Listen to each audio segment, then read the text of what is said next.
sirire fatunu sa ni su ile tangulu te maneno he ukuro atokana kirango kan sita ko tangi na ko ya ko ngam bismillah ba tamani wa poro ko ngam bismillah bara ko hele faga he ni su amar fadi to mo woni ay wuya ka to mo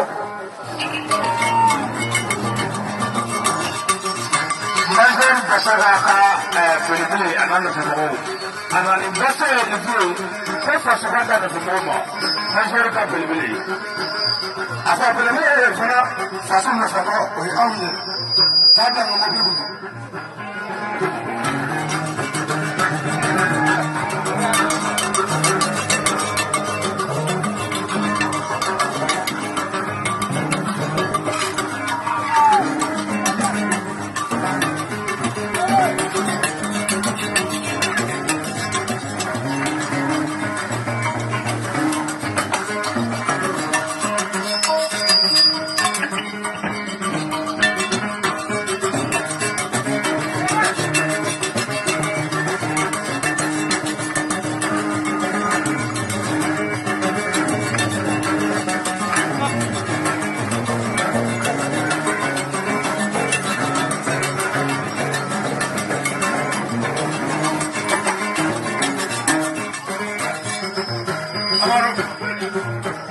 Samarila Amaru, afafanyani ngwani mana.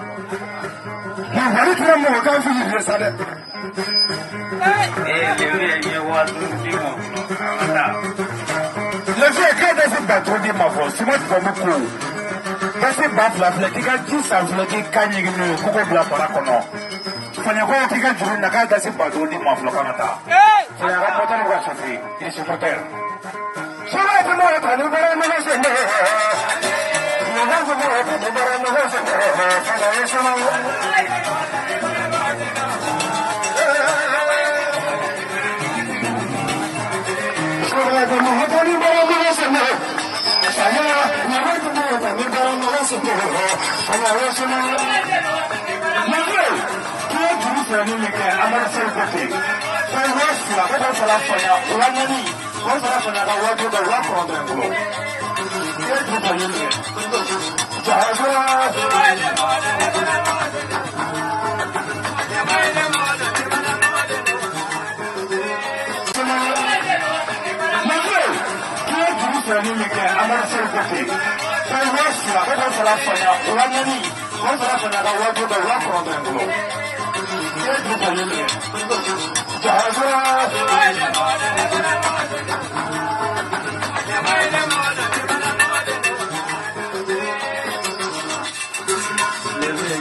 si je mo ka go duro lo ka ke ma duro di ni ba mo ko lo le bi amata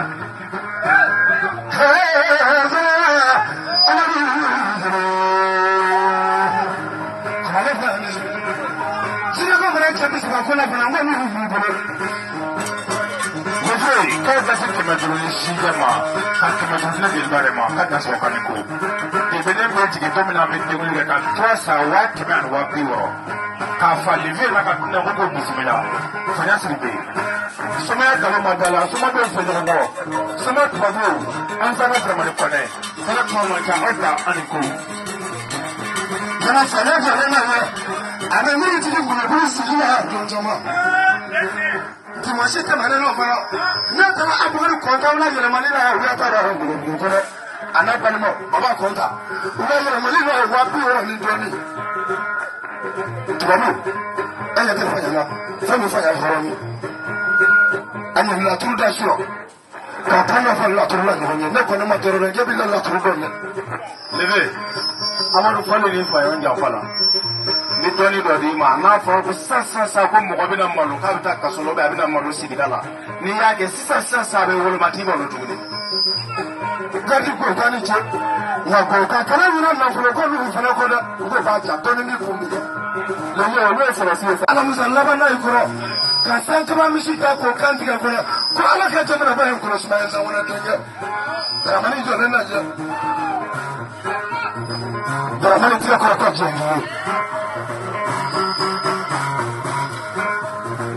ina dora ne dara na dora ne ata pitaro de amana mi ya cho be fasini ko ne fa mi shu soni mona dabla wa to dudula fanya e mana yo to mona ha cho to ko ya Nefale abari suganda ho kaba ngolo buku. Sigi na je abari konta.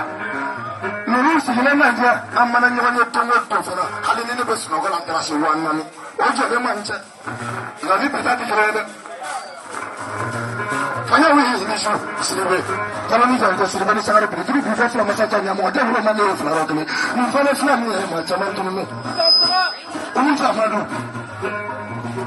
Jadi, ebe kuma, iwara, ega kuma tere ega bon, kan ni sigi kolongo ga bon fe lebia, anga manga metro lebia me bote. Bon fa ngutro mo ore kadanye wa, bon fa me soma ala reka me wa fa di masamba le bon fa sal, bon fa ngutro. Na jama dama. Na toro toro ngare fa. Sama su sama su ngoro. Allah mala yedi bi ni so. Sama sire, ama toro ngare fa na. Na toro na jama. Kama ko toro na toro na jama. Kama ko toro Como sai Allah Quran ko amizu sasa sasa mara sana sasa kita tena ndio gani Quran sana jangala sasa Quran sana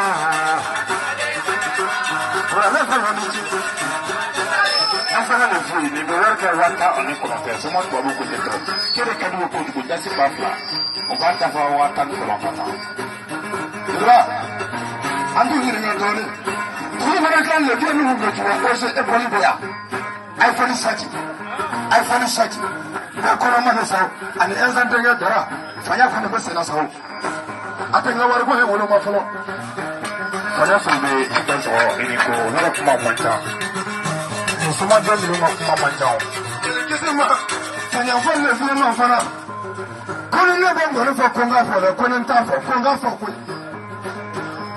kale to balola kono ne salala ngoro gora fana kabe ne saraso ne menza wana chambo jamo mafana ne menza wana chambo ala bu so ma wana fana ay menza wana kan ngoyi kono mana fami wa mo majufa amar fadi so ma ate menza wana jamana yala ni e koyi ka jengela ni wala sai ka jendo ay ro mo ha chanye do sare amare me ko ay kuma Njo hurapa o manja fanya kwa gasi batan duru filane Tato mina kwa bila para kono Hurapa o manja